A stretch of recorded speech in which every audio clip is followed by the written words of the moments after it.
shop for his elves. Jingle, dinky, winky, blinky. Stop shouting, my dear. Santa ignores Mrs. Claus, lifts one foot out of the pan as if to get up, and yells again.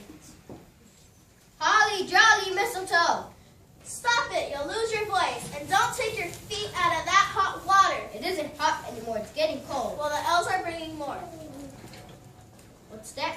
Just like that when they ought to be down in the workshop, getting things ready, packing the sleigh. Now, all of them except Jingle and Jingle. But I don't see much sense to it if you can't go on your trip. Can't go. Woman, what are you talking about? Don't you read that it's Christmas Eve? What would Christmas be without Santa Claus? I've got millions and millions of presents to deliver. Nonsense. You can't go climbing down chimneys tonight, not in your condition. Think of all the ashes and dirt, while you'd be sneezing all the dust up your nose. Santa sneezes again. Achoo! And besides, you wake up all the children with your sneezing. Well, so what? Maybe some of the boys and girls would like to see Santa Claus for a change. They'll never recognize you. Where are your twinkling eyes and the dimples they'd always talk about? You're an awful humor, and besides, your nose is red. My nose is always red, supposed to be. But a cheerful red, not a fiery red. Here, you better blow it. Oh, very well. And don't look like such a martyr. I'm only trying to make you better. Two elves, Jingle and Jingle, enter carrying a tea kettle of hot water and a big box labeled mustard. They look at Santa and shake their heads. Oh dear, oh dear. Oh, Santa has the sniffles and it's very sad to see. If Santa has the sniffles, what Christmas will there be? Achoo! Jingle, stop that nonsense. Now quick, the hot water, the mustard. The elves run to Santa. Jingle pours some hot water in a pan and Jingle sprinkles some mustard into it from a box. Santa starts to pull his feet from the pan and then jerks them out quickly as the elves pour in the hot water. Ouch, ouch, it's hot, it's hot. Get out of here, both of you. But this Santa, they're only trying to make you well. You ought to be down in the workshop, both of you. Packing dolls, packing drums, packing candy. Yes, sir, we're going to work, sir. And Sam, Winky and Blinky up here. I want a report on how things are doing. It's getting late, I have to start soon. Yes, sir. Yes, sir. Jingle and Jingle run out to fetch Winky and Blinky. You'll not stir an inch out of this house until you're better. It's snowing harder and it's getting colder than ever. I stuck my head out of the door earlier and got icicles in my hair. I knew about that. It's always cold at the North Pole. But it's worse tonight. Oh, stop. Oh, all the more reasons to let me go. I could soon be in a warmer climate. Yes, and catch double pneumonia. Sudden changes like that are bad for people with the sniffles. Oh, stop fuzzing. Why did I have to catch this cold anyhow? It's your own fault. I told you not to go out last night in the sleigh. But I have to exercise the reindeer. Dancer and Prancer are getting fat, and Comet and Cupid, the rest of them, are getting lazy. They have to be in a trim for tonight. I could have exercised the reindeer. You, the Santa Claus, a woman? I'm not doing lots of things these days. All kinds of jobs.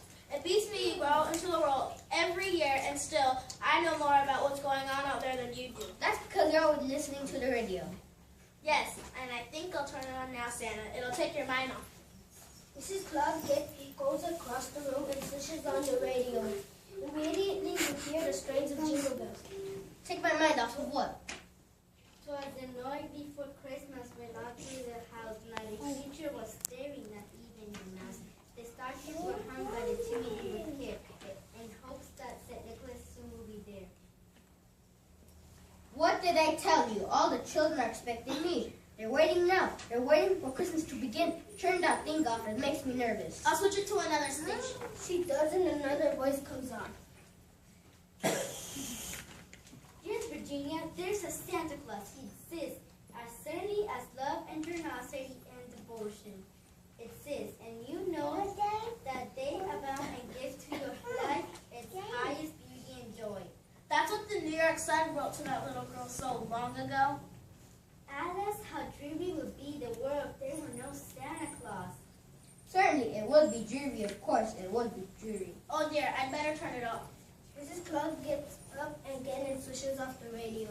I'd like to have listened. It's so beautiful, but it's making you nervous. Naturally, at a time like this, don't you see? If I don't get started on my trip soon, people won't believe in me anymore. They'll think there isn't any Santa Claus. Oh, perhaps. If you didn't go this year, they'd appreciate you more than ever. After all, you've never missed a Christmas before. I am not going to miss this one. Where are those elves? I thought I told them. Just then Winky and Blinky ran in and interrupted Santa.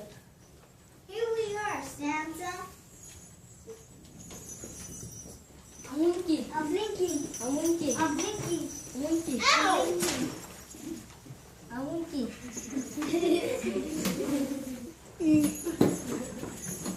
Never mind. What difference does it make if I can't tell you apart? How are things in the workshop? All finished? What about the dolls, drums, candy canes, sleds, Nintendo games? There are millions of sleds and millions of dogs. And millions of dogs and sugar plums. Have you got some red-headed dolls? Oh yeah, Santa Claus. Some of the little girls like red-headed dolls. And Holly and Jolly given all the dolls pranks this year. Then if the little girls take them out in the rain, the dolls won't lose their curly hair. Fine. And what about ponies? The ponies have already been sent on ahead. They're waiting in barns all over the country. Well, I need some long ribbons. Yards and yards. What for?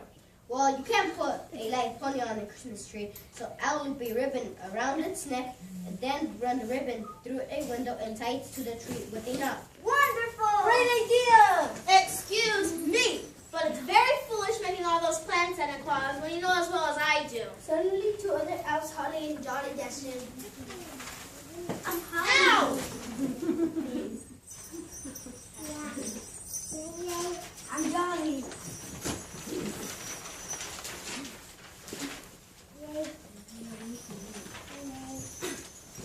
And we come to say That we finished packing all the toys. you can still be on your way. Santa, I tell you there's no use. Another attraction as Jingle and Jingle run in from outside with snowflakes all over them. Ow! I'm Jingle. I'm Jingle. We're hitching up the reindeer Dasher and Dancer and Vixen and Comet and Cupid and Prancer and also Donner and Blitzen. Just then, the feminine elf Mistletoe enters, also covered with snow. Mistletoe, mistletoe, mistletoe, mistletoe, mistletoe, mistletoe, mistletoe, mistletoe. I've been putting on the sleigh bells, or did you hear them ring? Oh, the sound makes me so happy I could barely sing. Other elves began dancing around the room.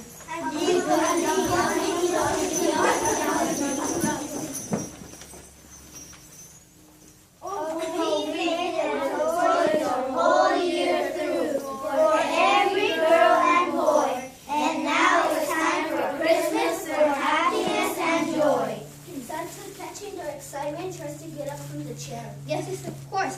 It is. It's time for me to be up. It's getting late. Now, Santa, you stay right there in that chair. You know as well as I do that you can't go anywhere tonight. It's impossible. Nonsense. I've got to go. Come on, oh Santa dear, over all the world you'll fly. We'll help you get onto the sleigh and be off in a wink of an eye. Yes. No, I don't know. I feel dizzy. My head's stuffed and my nose. Achoo! Achoo! There, you see? You're sneezing again. Now you just stay right there in that chair. But Miss Santa Claus, what about Christmas? It's time for Santa Claus to go. It's no use. He can't go. He knows that as well as I do. Here, let me tuck your blanket around you, Santa. You mean there won't be any Christmas this year? Of course there'll be a Christmas, but you won't have any part in it. Now, Santa, don't you try to get out of your chair again. Mrs. Claus tucks Santa in his chair one last time and heads out of the room. Ms.Claus, just where are you going? Never mind you, Santa. No Christmas, Johnny. I can't believe it, honey. Oh, Winky, I'm going to cry. I know Pinky so am I. Oh, Jingle, what can we do? Jingle, I wish I knew. I Mistletoe feels so blue. Santa begins to sneeze and the elves run to him. Achoo! Oh, poor Santa, can we help? No, I just feel miserable. No Christmas, imagine it. No Christmas this year. No Christmas? No Christmas allowed. No Christmas anywhere. No Christmas for the children. No fruit start. No Santa Claus. But there must be some way. What can we do, Mr. Santa? You ought to be able to figure something out. I'm sorry, there just doesn't seem to be any hope. But Mrs. Claus said there'd be a Christmas, didn't she? How can there be Christmas without Santa Claus? But what does she mean then? Maybe she's going to send all the presents to the children. Quiet! Through the mail! Special delivery! No, that wouldn't do at all. The children get presents through the mail from their aunts and cousins and grandfathers. They're used to that kind of presents. It wouldn't mean anything to them. Suddenly, Mrs. enters the room wearing a long, white, bushy beard just like Santa's and dressed in one of his red suits, a cap, and carrying a big pack over her shoulder. Why, it's Miss Santa Claus, and she's wearing trousers. Certainly, and I'm going to deliver the presents. But Mrs. Claus, I won't have it. You got on my other suit. Certainly, I have, as Jingle said, I'm wearing trousers. Well, I simply won't have it. I won't have it, I tell you. Such a thing never happened at the North Pole before. Now, dear, don't get so excited. It's not good for your delicate condition. Lots of women wear pants out into the world, only they call them slacks. I'm going to do your job tonight. But it's unheard of. And while I'm gone, you and the elves can get Christmas here the way I usually do. Here's a list. Mrs. Claus hands Santa a long list of things to do. But... Now, no buts. Roast the turkey, fill the stockings, mash the potatoes, don't burn the gravy. Well, it's all there. Just follow directions.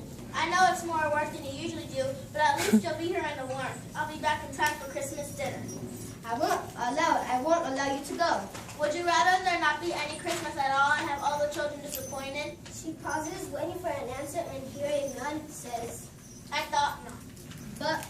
Now don't argue. Lots of women take over their men's jobs when they have to, and I ought to be on my way. But have you got all the addresses? Well, you know. Of course I'll know. Just stop at every house. Well, certain things go certain places.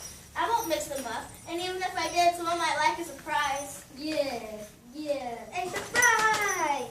Mrs. Claus starts for the door, but turns once for the last word. Well, I locked, and if any child peeks, there'll be no harm done. I guess I can pass for Santa Claus. Merry Christmas! Merry Christmas! The elves all run to the window and relay information to Santa Claus, who is leaning in front of his chair excitedly. She's climbing into the sleigh. The reindeer are flying and fencing now. She's getting all wrapped up in a big blanket. She looks merry as she can be. Her eyes are twinkling. And her nose is getting red from the cold. She's off. There they go. Listen. In the distance, you can hear Mrs. Claus' voice calling to the reindeer. Now, Dasher! Now, Dancer! Now, Prancer! Now, Dancer! Yes. There's going to be a Christmas after all. Yes, but dear me, I don't know what to think. Of course, I'm glad the children are going to have Christmas, but to have the Santa Claus take my place. It's all right. Just this once. Just for this year. Santa thinks this over carefully. You never can tell with a woman. Now, she may want to do it every year. You'd be surprised. She's getting more and more publicity all the time. Last year, several store windows featured the Santa Claus. Oh, will you two out there, Mr. Santa? Of course. There'll always be a Santa Claus. And there'll always be a Christmas. Merry Christmas! Merry Christmas! Merry Christmas to all. And to all